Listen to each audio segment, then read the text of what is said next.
예의 바른 한국 미녀들. 우리도 배워야 할 점이네요. 비굴해 보인다. 우리나라가 더 큰 나라라는 게 느껴지네. 안녕하세요, 공감동입니다.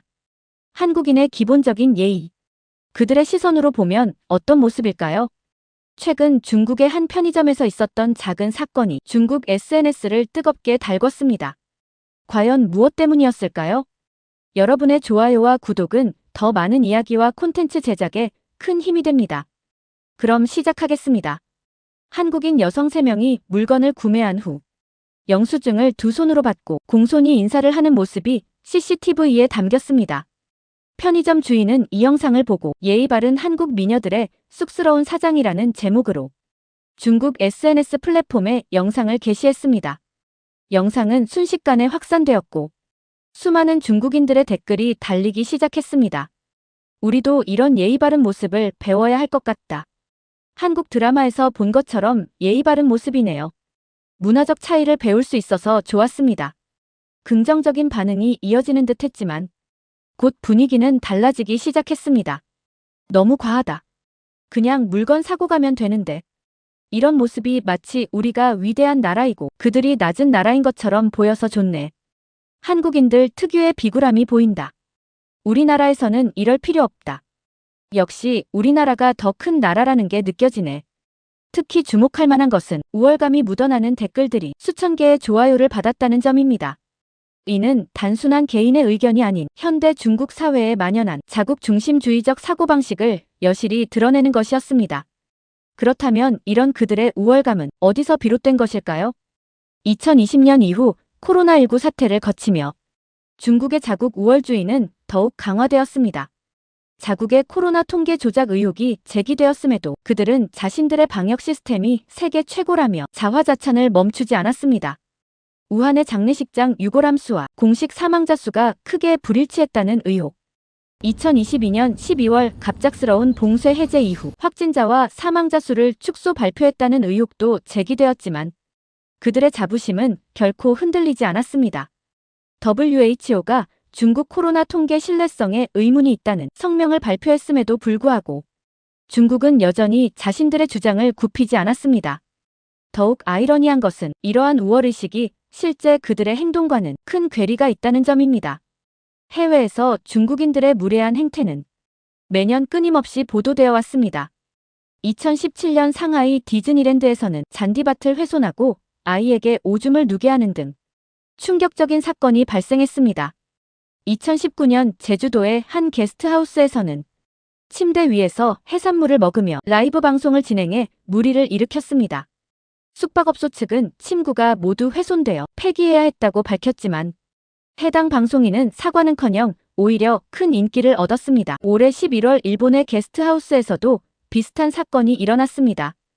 2019년 태국 치앙마이 도이수텝 사원에서는 성스러운 의자 위에 올라가 부적절한 포즈로 사진을 찍어 물의를 일으켰습니다. 이 사건은 태국인들의 공분을 사 중국 관광객 받기 싫다는 청원에 10만 명 이상이 서명하는 사태로까지 이어졌습니다.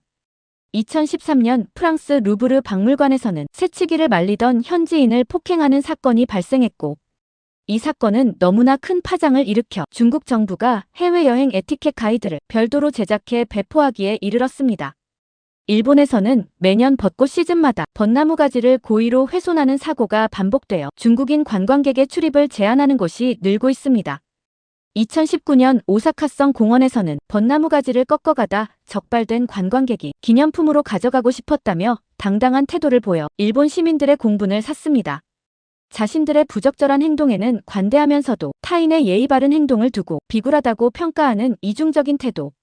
그들은 자국 내에서는 공공장소에서의 침뱉기나 새치기가 일상 다반사이면서도 해외에서는 큰 나라 행세를 하며 우월감을 표출합니다. 이것이 바로 그들이 말하는 문화 강국의 민낯이 아닐까요? 중국의 문화적 오만함은 단순히 관광객들의 무례한 행동에만 그치지 않았습니다. 더욱 심각한 것은 그들의 조직적이고 계획적인 문화 침탈 시도입니다. 2021년 중국의 최대 포털 사이트 바이두 백과사전은 한복이 한나라 의상에서 유래했다고 서술했습니다. 수천 년간 이어져 온 우리의 전통 의상을 마치 자신들의 것이냥 왜곡한 것입니다. 이에 그치지 않고 2022년 베이징 동계올림픽 개막식에서는 한복을 중국 전통 의상인양 착용하는 충격적인 장면이 연출되었습니다. 전 세계가 지켜보는 올림픽이라는 무대에서 대담하게도 문화 침탈을 시도한 것입니다. 중국 드라마의 한복 무단 도용은 어제 오늘의 일이 아닙니다. 매번 논란이 되어도 계속되고 있습니다. 시청자들의 항의에도 불구하고 제작진은 오히려 이는 중국 전통 복식이라며 뻔뻔한 태도로 일관했습니다. 이러한 문화 침탈은 의복에만 국한되지 않았습니다. 2020년 중국은 파오차이의 ISO 국제표준 등록을 추진하며 이를 김치와 동일시하려 했습니다. 수천 년간 이어져 온 우리의 발효 문화를 단순히 자신들의 절임 문화와 동일시한 것입니다. 글로벌 타임즈는 김치는 중국 문화라고 주장했고 중국 국영방송 CCTV는 김치는 중국 문화유산이라며 왜곡 보도를 이어갔습니다. 심지어 중국 관영 매체들은 한국은 중국의 김치 문화를 훔쳤다는 터무니없는 주장까지 펼쳤습니다. 그들의 이러한 문화 침탈 시도는 이제 한글에까지 미치고 있습니다. 한글은 한자에서 영감을 받아 만들어졌다. 훈민정음의 뿌리는 중국에 있다. 이런 황당한 주장들이 중국 학계에서 공공연히 제기되고 있습니다. 중국 베이징 대학의 한 교수는 한글의 자음과 모음 체계가 한자의 영향을 받았다고 주장했습니다. 심지어 일부 학자들은 세종대왕이 중국 문자를 참고했다며 한글의 독창성마저 부정하려 했습니다. 한편 그들의 문화적 이중성은 한류 콘텐츠에 대한 태도에서도 극명하게 드러납니다. 2016년부터 시작된 한한령으로 한국 문화 콘텐츠를 규제하면서도 그들은 끊임없이 한국의 콘텐츠를 무단으로 표절하고 있습니다. 2021년 중국의 오디션 프로그램 유스 위드 유는 프로듀스 101의 포맷을 그대로 가져갔습니다. 투표 방식, 무대 구성, 편집 스타일까지 마치 복사본을 보는 듯 했습니다. 심지어 참가자들의 인터뷰 방식과 카메라 앵글까지 똑같이 따라했습니다. 제작진은 우연의 일치라고 해명했지만 누가 봐도 명백한 표절이었습니다. 정식 수입하는 경우도 있긴 하지만 그 외에 많은 컨텐츠들에 대한 표절이 공공연하고 대담하게 행해지고 있습니다. 예능 프로그램도 예외는 아니었습니다. 2021년에는 복면가왕의 포맷을 무단으로 차용한 프로그램이 방영되어 국내 제작진의 항의를 받았습니다. 무대 구성, 출연자 등장 방식, 마스크 디자인과 경연 방식까지 거의 복사에 가까웠습니다. 이는 단순한 우연의 일치가 아닌 의도적인 모방이었다는 것이 국내 방송 관계자들의 지적입니다. 2019년 BBC 다큐멘터리 차이니즈 히던 캠프스는 위구르족 탄압의 실상을 폭로했습니다. 강제 수용소의 존재, 대규모 감시 시스템, 고문과 세뇌 교육, 수용소 생활자의 증언에 따르면 매일 중국어를 강제로 학습해야 했고 전통 문화를 부정하도록 강요받았다고 합니다. 2022년 UN 인권보고서는 중대한 인권 침해 가능성을 지적했습니다. 신장 위구르 지역에 설치된 수많은 감시 카메라, 강제노동 수용소, 위성사진을 통해 확인된 대규모 수용소 단지들. 이것이 바로 그들이 말하는 문화 강국의 실체입니다.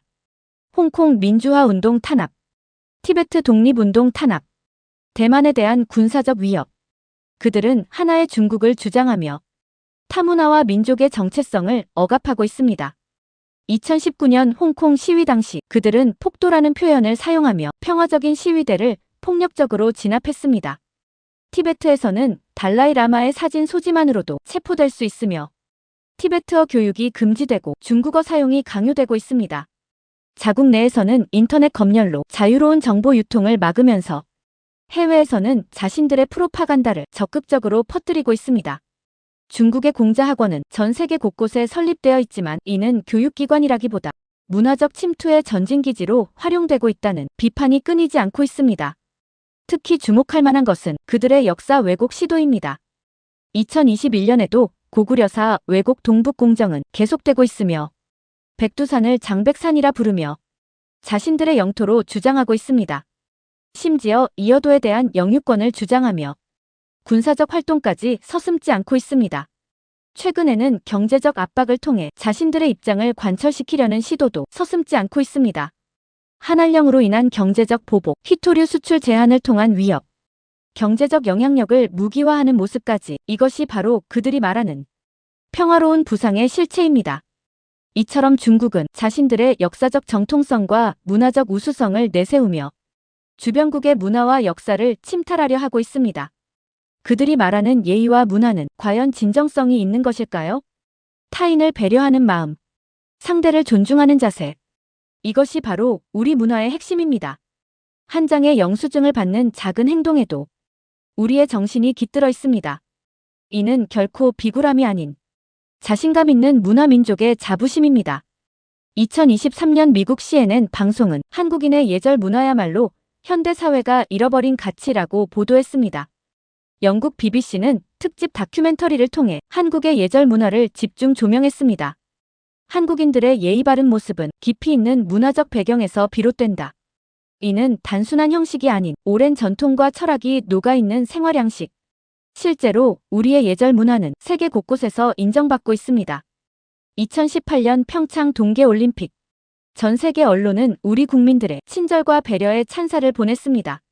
경기장을 떠날 때 자신의 자리를 깨끗이 치우는 관중들, 외국 선수단을 진심으로 환대하는 자원봉사자들의 모습. 2022년 카타르 월드컵에서도 한국 응원단은 경기 후 쓰레기를 주워 화제가 되었습니다.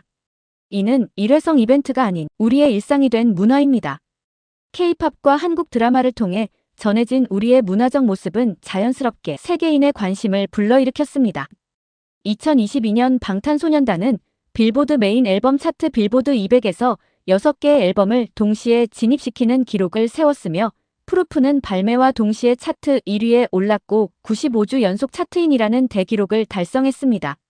특히 주목할 만한 것은 그들의 무대 매너였습니다. 수많은 해외 언론들은 방탄소년단의 예의 바른 수상 소감과 팬들을 향한 진심 어린 존중을 극찬했습니다. 이건 정말 특별한 거예요. 하버드대에서 한국학을 연구하는 제시카 브라운 교수는 오징어 게임의 한 장면을 멈춰 세웠습니다. 94개국 넷플릭스 1위, 17억 시청 시간이라는 경이로운 기록 속에서 그녀가 발견한 것은 의외의 장면이었습니다. 보세요, 이 장면을. 극한의 경쟁 속에서도 서로를 배려하고 나이든 참가자를 공경하는 모습이요. 처음엔 이해할 수 없었어요. 왜 목숨이 달린 순간에도 이런 예의와 규칙이 지켜지는지. 하지만 곧 깨달았죠. 이게 바로 한국인들의 일상이라는 걸요. 실리콘밸리에서 10년간 근무하다 지금은 스탠포드대에서 강의하는 마이클 리 교수도 비슷한 경험을 들려줍니다. 삼성전자의 연구소에서 특별한 것을 발견했어요. 수직적 조직처럼 보이지만 자유로운 소통이 가능하고 빠른 실행력 속에서도 배려가 살아있더군요. 실리콘밸리의 무브 페스트와는 또 다른 차원의 효율성이었습니다. 제 학생들은 처음엔 의아해했어요. 제시카 교수가 웃으며 말을 이었습니다. 매 수업마다 들려주는 한국 문화 이야기가 과장된 것 아니냐고요. 하지만 넷플릭스의 한국 드라마들을 보며 그들도 점차 이해하기 시작했죠. 드라마 속 인물들이 보여주는 선후배 관계, 식사 예절, 어른을 대하는 방식. 이런 것들이 단순한 연출이 아닌 실제 한국인의 일상이라는 걸 말이에요. 마이클 리 교수는 실리콘밸리의 변화도 짚었습니다. 구글이나 메타 같은 기업들이 한국 개발자들을 특별히 선호하는 이유가 있어요. 그들은 뛰어난 기술력을 가졌으면서도 팀워크가 탁월하거든요. 혼자 빛나는 천재보다 함께 성장하는 문화를 만들어내죠. 실리콘밸리의 많은 기업들이 이제 이런 문화를 배우려 노력하고 있습니다. 한국에서 6개월간 교환학생으로 지낸 에밀리의 관찰은 더욱 흥미롭습니다. 파리에서는 상상도 할 수 없는 광경이었어요. 지하철에서 자연스럽게 노약자에게 자리를 양보하고 카페에서도 직원과 손님이 서로 존중하며 식당에서는 나이든 분들이 먼저 식사를 시작할 때까지 기다리더라고요. 처음에는 너무 형식적이라고 생각했는데 시간이 지날수록 이것이 얼마나 아름다운 문화인지 깨달았죠. 실제로 한국의 이러한 문화적 영향력은 이제 다양한 분야로 확산되고 있습니다. 삼성전자의 실리콘밸리 AI 연구소는 현지 기업들의 벤치마킹 대상이 되었고 네이버의 기업 문화는 글로벌 IT 기업들 사이에서 새로운 표준으로 떠오르고 있습니다. 사실 가장 인상 깊었던 것은 코로나19 대응이었어요. 제시카 교수가 다시 말을 이었습니다. 마스크 착용을 두고 격렬한 논쟁이 벌어졌던 미국과 달리 한국은 너무나 자연스럽게 서로를 배려하는 모습을 보여줬죠. 그때 깨달았어요. 이게 바로 진정한 선진 문화구나 하고요. 마이클리 교수는 최근 자신의 강의실에서 재미있는 실험을 했다고 합니다. 학생들에게 리더십의 새로운 모델을 보여주기 위해 한국 기업의 회의 문화를 영상으로 보여준 것입니다. 학생들의 반응이 흥미로웠어요. 처음에는 의아해하다가 곧 진지한 토론이 시작되었죠. 수직적으로만 보였던 구조 속에서 자유로운 의견 개진이 이루어지고 그것이 자연스럽게 받아들여지는 모습에 놀라워했어요. 한국만의 독특한 매력이죠. 스탠퍼드 비즈니스 스쿨에서 아시아 문화를 연구하는 에이미 장 교수도 대화에 참여했습니다. 오징어 게임이 대표적인 예예요. 456억 원이라는 상금을 둔 극한의 경쟁 속에서도 참가자들은 완전히 야만적으로 변하지 않았죠. 거기에는 여전히 예의와 배려, 인간다움이 남아있었어요. 94개국 1위라는 기록도 놀랍지만 더 놀라운 건 이 드라마가 보여준 한국인들의 진면목이었죠. 에밀리는 한국에서의 경험을 자신의 일상에도 적용하고 있다고 합니다. 이제 파리로 돌아와서도 식당 직원들에게 감사합니다라는 말을 꼭 하려고 해요. 처음에는 직원들이 어색해했지만 이제는 그들도 내게 더 친절하게 대해주더라고요. 작은 변화지만 이런 게 바로 문화의 힘 아닐까요? 한류의 힘은 바로 이런 것이에요. 제시카 교수는 자신의 책상 위에 놓인 여러 자료들을 가리켰습니다. 거기에는 BTS의 유엔 연설 영상, K-드라마 장면들, 그리고 한국 기업들의 실리콘밸리 진출 관련 자료들이 있었습니다. 강요하지 않아도, 주장하지 않아도 자연스럽게 전파되는 영향력. 이것이 진정한 소프트 파워죠. 에밀리는 최근 자신의 SNS에 한국에서의 경험을 꾸준히 공유하고 있습니다. 제 팔로워들이 가장 궁금해하는 게 있어요. 어떻게 그렇게 빠른 배달 시스템 속에서도 배달원과 고객 사이에 예의와 배려가 지켜지는지, 왜 한국의 편의점에서는 알바생과 손님이 서로 존중하는지 같은 것들이죠. 이런 게 바로 한국만의 특별함이라고 생각해요. 실리콘밸리에서도 변화가 시작됐어요. 마이클리 교수가 말을 이었습니다. 삼성전자나 네이버 같은 기업들이 보여주는 조직 문화가 이제는 하나의 모범 사례로 연구되고 있죠. 빠른 실행력과 혁신은 기본이고 거기에 더해진 예의와 배려, 수직적 효율성과 수평적 소통의 조화. 이런 것들이 실리콘밸리 기업들에게도 새로운 영감을 주고 있어요.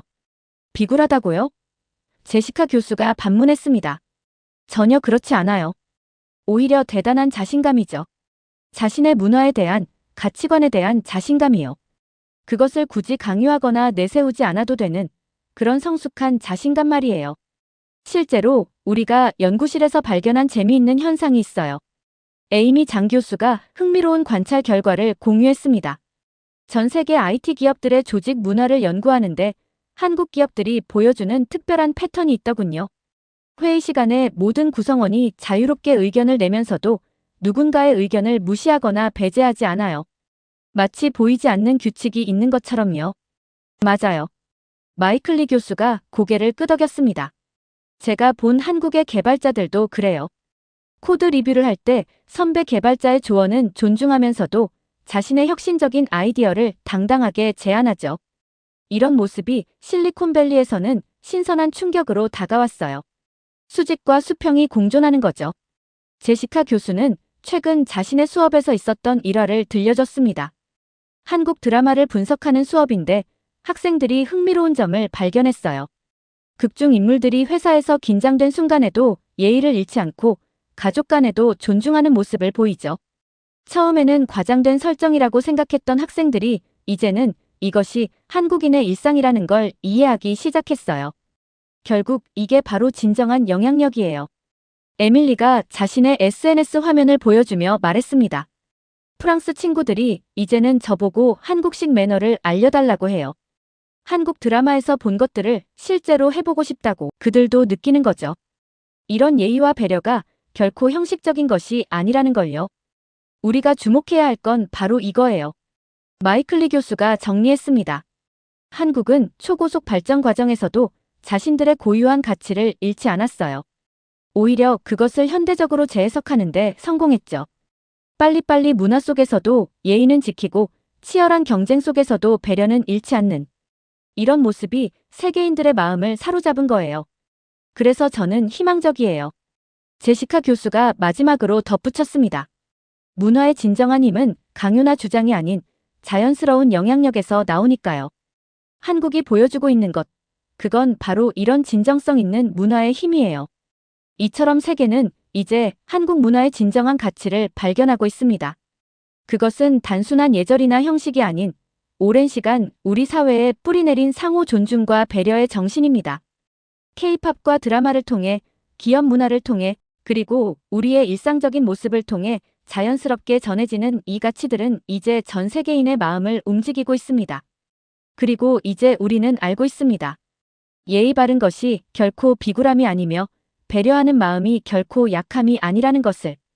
이것이야말로 우리가 세계에 자신 있게 보여줄 수 있는 가장 아름답고 당당한 모습입니다. 오늘 사연 어떠셨나요? 오늘 사연이 마음에 드셨다면 좋아요와 구독, 알림 설정도 꼭 부탁드립니다. 저는 다음에 더 좋은 사연으로 찾아오겠습니다. 감사합니다. 여러분 항상 행복하세요. 오늘도 빛나는 당신과 함께 공감식 감동 공감동이